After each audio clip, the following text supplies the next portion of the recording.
Evening viewers, welcome to the Taillight Show. This episode you're not actually going to see me in it because I don't know how to flip this phone, the screen, while I'm in the middle of a video. I'm just not that smart. I'm a taillight, come on. So I'll just show you this side. I was asked the other day, I'm always saying go to flatheads, but what's a flathead? Well, a flathead is a really old style of engine, like that. From the 1910s, 20s, 30s, even into the 40s, they disappeared really in the 50s. I think Dodge kept them around for a bit longer into the late 50s. And they were all different iterations. There was 4-cylinder, 6-cylinder, V8, whatever, even V12s. But what it pertains to is that plate there, that's a cylinder head. It's not like a normal cylinder head where they're, bloody this high and got valves and rockers and Christ only knows what in it to make an 8-bit valve engine. These things don't have anything inside that head at all. They're just a flat plate, a la the name, Flathead. The original name of these things was a side valve engine. And the reason they called them a side valve is because up here, all the valves are up in here, up here in a line this way, right? And the pistons are down here in the lower half, right? So the valves sit beside the pistons.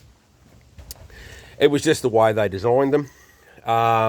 They didn't know about overhead valve technology and stuff, and obviously it was cheaper to do it this way. Now, Henry Ford released this engine in 1932. The reason for that was he'd had 4-cylinder engines. Chev and Dodge had come along. Chev was outselling him, more powerful engines with it. They had 6-cylinder flatheads, and he went, right, if I got a 4, they got a 6, I'm going to build an 8. There was V8 engines around before this. Cadillac had them and whatever, but they were shockingly expensive to build. Ford had them as well, actually. They were shockingly expensive to build because they basically had a separate crankcase in the bottom here, and then all the cylinders dropped on either as a one bank or individually from either side, and it all bolted together. A bit like a motorbike engine, a modular thing. Nobody had worked out a way to cast a cylinder block in one piece.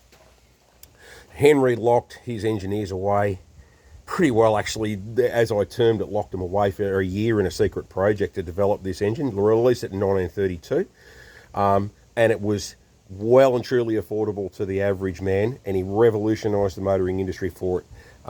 Even to this day, we all love our V8 engines. If you don't, there's something wrong with you. But this thing was the father of the lot, really. This is the original king of the hot rod world as well, because they were so affordable. After Second World War, all the guys were coming back and wanted to do something and have a fast car and whatever. They'd all lived a life sort of thing. And these things were plentiful and they were cheap. It wasn't until the early 50s that overhead valve engines came out and killed this thing effectively. These are only 100 horsepower. There's a lot of work to do to get 150 horsepower out of one of these because they're really a very inefficient engine, just by the way they're designed. Chev brought out their small block in the mid-50s. We all know how good the small block Chev is, and that's something for me to say a Chev is a good engine. But Ford also had a their Y block V8 from 1954 in America, 1955 in Australia. My great uncle I'm named after actually had one of the very first Y block powered Ford mainline utes, actually. That superseded that. The reason was cars were getting bigger. I mean, look at the size of this thing, would you? Like, that poor little flathead in there is effectively the same engine as what came out in a 32 Ford, but this thing's half as big again. People wanting power steering, air conditioning or whatever, and it just robbed that. They didn't have much power to start with, and it was just robbing more power out of them. So, anyway, I just thought I'd just run you through what a flathead is. Now, there's half a dozen at least iterations that I can think of flatheads. If you want to help, I'm not going to sit here and bore you with what all different ones are. Get on YouTube, have a look up a guy by the name of Wired Customs, Zach Parks in America. Shout out to Zach if you're watching, dude. He does some really, really brilliant stuff with these and explains them in far greater detail than I will ever be able to. But this thing here is a 1941 239 cubic inch Mercury flathead. It's a 24 stud engine, and when they say 24 stud, it refers to how many studs here hold down the cylinder heads. This engine, as I said, the 24 stud came out in 1938 and went to 1948. There was another engine that was 32 to basically 38, and there was another one from 49 to 53, and they all had their own little idiosyncrasies. Some of the interesting things I'll show you with this, it sort of really spins people out, is that that carby there, that's the original carby on it, that's a Holly 94. They also had a thing earlier on called a Stromberg 97, which is really popular in the hot rod world. They're a twin throat carby. They're not progressive. They're twin throats all the times, sequential throats. The 97 or the 94 relates to the size of the throat, or each throat in the carby, so it's either 0.97 of an inch or 0.94 of an inch. So they don't breathe real well, these things, because there's just simply through design, they don't need massive carbies on them. The cooling system in these is as weird as a three-headed cat. Now, when you look at this, you look at it and you go, oh yeah, it's got two top radiator hoses. But then you get down further inside this thing and you go, hang on, it's got 1, 2 water pumps, and you look down further, it's got 1, 2 bottom radiator hoses. The reason for that is that when they made these things, they basically designed it as 2 4-cylinder engines met at the crank inside a common block, inside a one-piece block that was very cheap to make. Thing was, there's no cooling passages from that bank to that bank.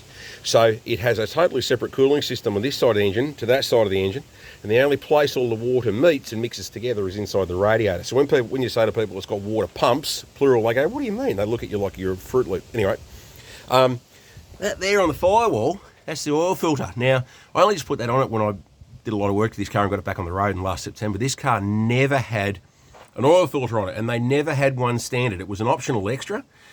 That hose down there is the pressure hose. That one there is a drain hose back to the sump. So they don't actually run on full oil pressure. They're a bypass system. They only ever have about 10 or 15% of the oil in the engine go through that. So one of the biggest things with a Flathead, if you're ever going to have one, is you've got to keep good quality oil in it, and you've got to change it every couple of thousand miles, I suppose, to make sure it lives, because Henry decided that, he was going to be a tight ass and he wasn't going to put oil filters on things. Another weird thing about them too is down in there, and this is an early one, as I said, that there, it's all dusty in it, I probably should clean this thing. That there on the front of the timing cover is the distributor. It's what they call a crab distributor. There was another one called a diver's bell, had this weird ass thing that sort of hung out off here with these 2 big bubbles on the side of it.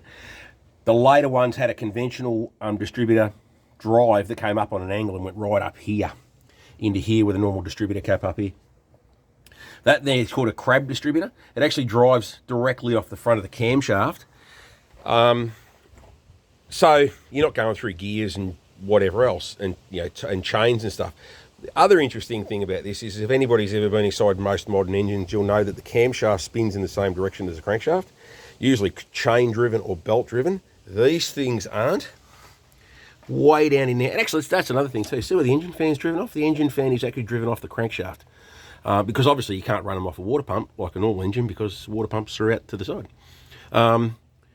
There's a gear inside the timing cover on the crank, and there's another gear that meshes directly with it that's twice as big, so the cam spins at half speed like normal engines to run the distributor. So while the engine spins this way clockwise, the camshaft spins that way. The camshaft on these things actually spins counterclockwise. It spins in the opposite direction to the crank. So yeah, there's a few little weird sort of little... Oh, another one I'll show you. I just remembered one.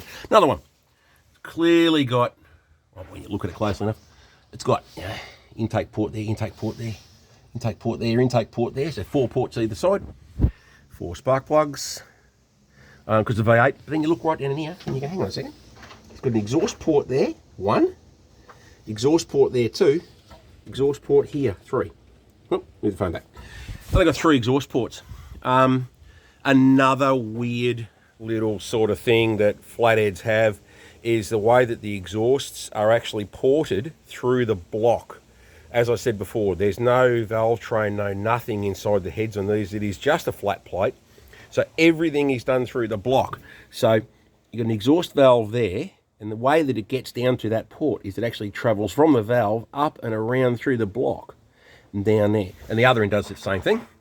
But these 2 here is exhaust valve there and exhaust valve there. So they're Siamese, they're in the middle. And both of these feed up into a common port. So they actually come together here underneath the radiator neck and then travel straight down and go out through one port. So again, another one of those things that was a real weird thing that they did with flatheads. 4 ports on the inlet, 3 ports on the exhaust. But the way that they do this, what they call a reversion through the block, with the way they port, gives the flathead that unbelievably sweet and distinctive flathead exhaust note. It's probably, in my opinion, the sweetest exhaust note ever. And I've had a lot of different cars and a lot of different things, as those that know me can attest.